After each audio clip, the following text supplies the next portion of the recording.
Hai hai hai. Selamat datang kembali di channel Min Donghua. Kali ini kita akan melanjutkan cerita Donghua, Battle Truck di Heaven. Gak pakai lama lagi, langsung aja kita ke ceritanya. Check it out. Setelah avatar dewa asli menghadapi serangan dari pasukan Taisu dan menghancurkan mereka, dia merasakan bahwa bantuan Taisu akan segera datang. Jadi dia bergegas ke bintang lain. Pada saat yang sama, di lautan ketiadaan yang sangat luas, sarang dewa Taisu yang sangat besar sepertinya telah terintegrasi dengan lautan ketiadaan ini, yang membuat pemandangan itu sangat menakutkan. Karena tepat ketika tubuhnya yang sangat besar bergerak dan terus menyapu ke depan dengan garis lurus, tidak peduli dilihat dari sudut pandang mana, ukuran tubuhnya sangat mencengangkan. Bahkan saat dia terus bergerak, bintang-bintang yang ditemui di sepanjang jalan langsung ditabrak secara langsung. Bagaimanapun, ukuran tubuh Dewa Taisu Senyi ini 10 kali lebih besar dari bintang-bintang ini, yang membuat setiap dia menabrak suatu bintang, itu langsung menghancurkan bintang-bintang di depannya, menjadi berkeping-keping dan sebagian terbelah menjadi 2 bagian.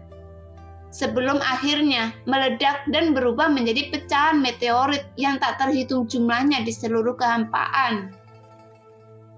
Seolah-olah Dewa Taisu Senyi sedang mengamuk di kehampaan, karena dalam setiap dia menyapu di lautan tak terkendali, dia mengeluarkan raungan yang memekakkan telinga. Tapi meskipun dengan tubuhnya yang sangat besar, kecepatan terlihat lambat, tetapi sebenarnya dia bergegas ke arah bintang, di mana avatar dewa asli Xiaoyan berada. Dengan kecepatan yang sangat cepat. Pada saat yang sama, di sisi lain di lautan kehampaan Laut Barat, Xiaoyan memiliki firasat buruk tentang avatar dewa aslinya. Meskipun sebenarnya tempat di mana dia berada tidak jauh dari kota 1000 bintang, tetapi dia berhenti untuk melihat sekelilingnya. Dan dia menemukan ada bintang yang telah ditinggalkan di alam ini. Sekarang seluruh bintang telah berwarna abu-abu, yang menunjukkan bintang ini telah mati. Bahkan di samping bintang tersebut, ada bintang yang rusak dan tidak berguna. Tetapi bintang ini persis seperti bintang yang diseret oleh avatar dewa aslinya. Jadi saat Xiaoyan melihatnya, dia dengan tegas pergi ke bintang yang penuh retakan.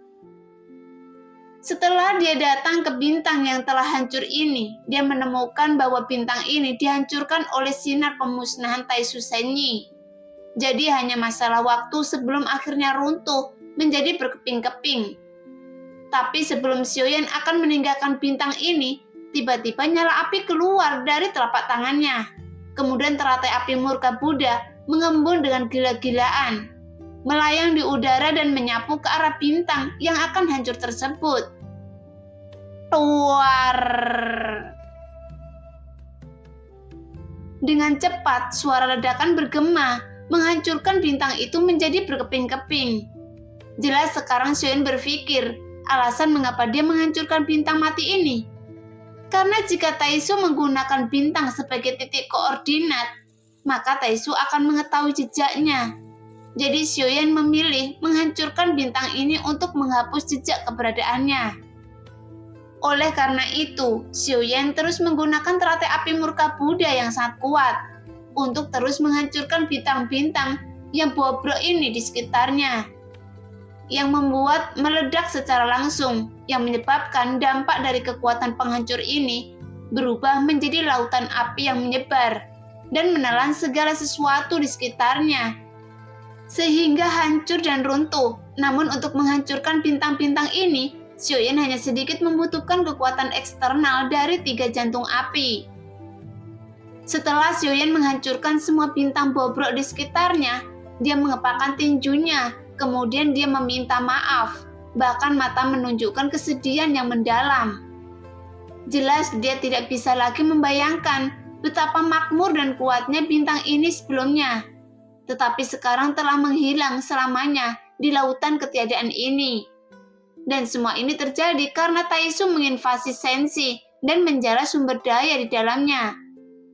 Jadi saat Xiaoyan memikirkan hal ini, tubuhnya memancarkan niat membunuh yang sudah mencapai batasnya. Karena untuk menyembunyikan keberadaannya, dia juga harus meledakkan bintang yang seharusnya dia lindungi. Setelah Xiaoyan menghancurkan semua bintang, dia melanjutkan perjalanan lagi. Tapi dia juga berpikir sebelum tubuh utama Xiaoyan sampai ke tempat avatar dewa asli berada, sebaiknya dia tidak meledakkan kekuatan avatar dewa asli secara langsung.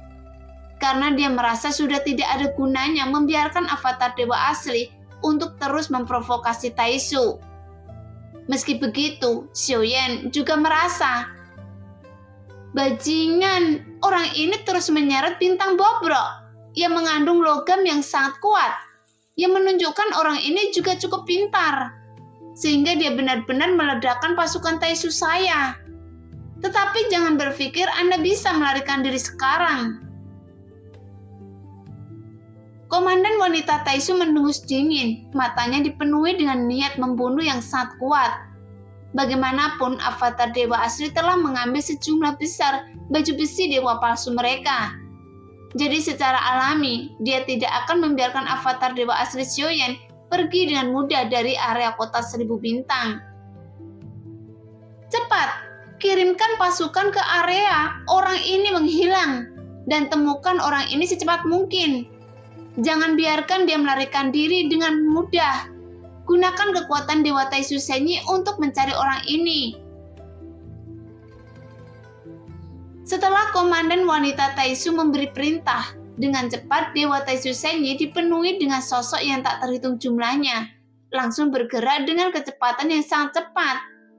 Kemudian semua pasukan Taisu membentuk kelompok pasukan Taisu dalam jumlah kecil, bergegas menembus kehampaan dan menghilang. Pada saat ini ada lebih dari selusin Dewa Taisu Senyi yang dengan cepat muncul di kehampaan, kemudian menyebarkan kekuatan untuk mencari nafas avatar dewa asli, di mana dia meledak pasukan mereka sebelumnya.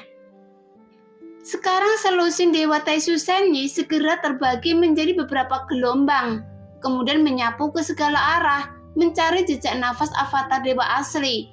Namun tak satu pun dari mereka dapat merasakan nafas yang ditinggalkan avatar dewa asli.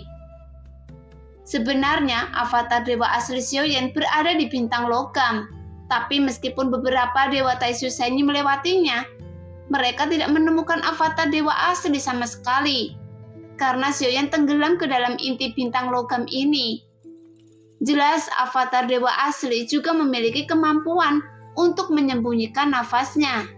Selain itu, pencarian pasukan Taisu juga tidak masuk ke dalam inti bintang. Namun meskipun metode persembunyian ini sangat bagus, tetapi metode persembunyian semacam ini tidak dapat dipertahankan untuk waktu yang cukup lama. Bagaimanapun dengan sarana yang dimiliki Taisu, mereka secara alami mengetahuinya dalam waktu singkat. Lagi pula, di bawah pengepungan seperti itu, avatar dewa asli tidak mungkin bisa pergi lebih jauh. Jadi meskipun avatar dewa asli tidak ditemukan dalam jarak tertentu, dia juga langsung bergerak kemudian mencari area yang paling mungkin untuk bersembunyi. Dengan kata lain, dia harus terus berpindah tempat, sehingga akan lebih sulit untuk ditemukan. Nanfu, kita harus pergi secepat mungkin. Pada saat ini, suara Xiaoyan keluar, dia berdiri di geladak bahtera. Sekarang dia telah meninggalkan ujung utara dan langsung bergegas ke arah avatar dewa asli dengan kecepatan tinggi. Karena dia tahu meskipun pasukan Taisu belum menemukan tempat persembunyiannya, tetapi bagaimanapun bintang tersebut berada di area pencarian pasukan Taisu. Meskipun dia membiarkan avatar dewa asli menyembunyikan nafasnya sebanyak mungkin, selama periode itu, ada beberapa Dewa Taisu Senyi dengan pasukan Taisu yang tak terhitung jumlahnya. Melewatinya, bahkan mendarat di bintang logam itu, meskipun mereka tidak menemukan keberadaan avatar dewa asli. Untungnya, mereka tidak menggunakan kekuatan jiwa. Lagi pula, semua pasukan Taisu ini mengandalkan baju besi dewa palsu, karena tubuh utama mereka tidak memiliki kekuatan jiwa. Jadi masalah agak sulit menemukan avatar dewa aslinya. Jika hanya mengandalkan kekuatan jiwa untuk mencari nafas avatar dewa asli di dalam inti bintang logam,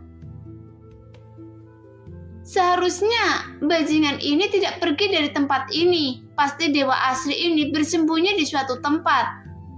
Dia seharusnya menahan nafasnya sehingga sulit ditemukan. Cepat tingkatkan pencarian orang ini. Dia pasti ada di sekitar sini.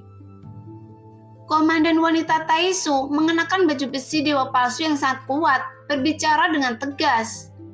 Jelas dia dapat menyimpulkan bahwa avatar dewa asli Xiaoyan belum pergi, tapi bersembunyi. Bagaimanapun orang ini tidak menggunakan bahtera, jadi dia berpikir meskipun orang ini memiliki kekuatan tubuh abadi, bahkan jika kekuatan tubuh fisiknya sangat kuat, jika dia pergi melalui lautan ketiadaan, jika dia hanya mengandalkan kekuatan tubuh fisiknya, kecepatan pasti tidak bisa terlalu cepat. Jadi dia hanya bisa bersembunyi di suatu tempat. Jadi sambil meningkatkan pencarian ke semua bintang dan alam, mereka juga tidak boleh melewatkan inti bintang. Bagaimanapun, klan dewa asli menyerap energi bintang untuk meningkatkan kekuatan fisiknya. Jadi komandan wanita Taisu merasa ada kemungkinan avatar dewa asli mungkin bersembunyi di dalam inti bintang. Memikirkan dengan hati-hati, dia memberikan perintah kepada para pasukan. Segera berniat melakukan pencarian ke dalam inti bintang. Pada saat yang sama, avatar dewa asli dengan cepat melihat beberapa pasukan Taisu yang muncul di bintang logam, yang kemudian mereka masuk ke dalam inti bintang dengan cepat. Sialan, apakah avatar saya dapat ditemukan dengan begitu cepat? Xiaoyan berkata dalam hatinya, menyipitkan matanya sedikit, kemudian dengan cepat menyebar kekuatan jiwanya. Karena mereka menuju ke arah yang salah, jadi seharusnya para sampah Taisu ini tidak menyadarinya. Meskipun memasuki inti bintang, tapi Xiaoyan juga sedikit mengernyit, karena dia melihat avatar dewa asli tidak bergerak ke suatu tempat di inti bintang. Dia duduk bersila di tengah seperti batu, dan tidak mengeluarkan nafas sama sekali. Oleh karena itu, setelah pasukan memasuki inti bintang, seperti yang diharapkan Xiaoyan, mereka tidak menemukan jejak avatar dewa aslinya dan pergi dengan tergesa-gesa. Jelas pasukan Taisu masih merasa bahwa avatar dewa asli Xiaoyan tidak mungkin bersembunyi di bintang bobrok yang sangat kecil, yang setengah dari bintang ini telah hancur. Tapi setelah pasukan Taisu pertama pergi meninggalkan inti bintang, tiba-tiba pasukan Taisu yang kedua muncul kembali, dan mereka masih memasuki inti dan mulai mencari avatar dewa asli. Tapi kali ini lebih dekat dengan avatar dewa asli. Meski begitu, mereka tetap tidak menemukannya. Sampai akhirnya gelombang ketiga pasukan Taisu muncul, arahnya bergerak ke arah inti bintang dan berhenti. Mereka menemukan ada lapisan kekuatan jiwa di tanah, jadi dengan cepat mereka menghancurkan lapisan kekuatan jiwa tersebut. Setelah lapisan jiwa itu terbuka, para pasukan Taisu langsung terkejut karena mereka menemukan avatar dewa asli sedang duduk bersila di depan mereka. Melihat itu, mereka gemetar ketakutan, jadi mereka berbalik dan ingin melarikan diri. Namun melihat para pasukan Taisu melihat keberadaannya, bagaimana mungkin Xiaoyan memberinya kesempatan melarikan diri? Oleh karena itu, Xiaoyan membiarkan avatar dewa asli menangkap mereka, kemudian menghancurkan kristal merah di dadanya. Bagaimanapun, dengan menghancurkan kristal merah tersebut, secara alami kekuatan sosok Taisu ini akan jatuh, sehingga dia tidak dapat melawan. Karena kali ini, Xiaoyan tidak ingin melenyapkan sosok Taisu ini. Sebaiknya Anda memberitahu saya apa rencana Taisu. Jika tidak, saya akan menghancurkan Anda menjadi abu. Avatar dewa asli berteriak dan marah. Tapi setelah avatar dewa asli berbicara, sosok Taisu tidak berbicara, tetapi sebaliknya, tubuhnya mulai gelisah karena dia berencana meledakkan tubuhnya sendiri. Melihat pemandangan itu, avatar dewa asli mengerutkan kening, kemudian mengulurkan telapak tangannya. untuk meraih kepala sosok Taisu ini dan langsung mencubitnya secara langsung. Bajingan, dia ingin meledakkan dirinya sendiri.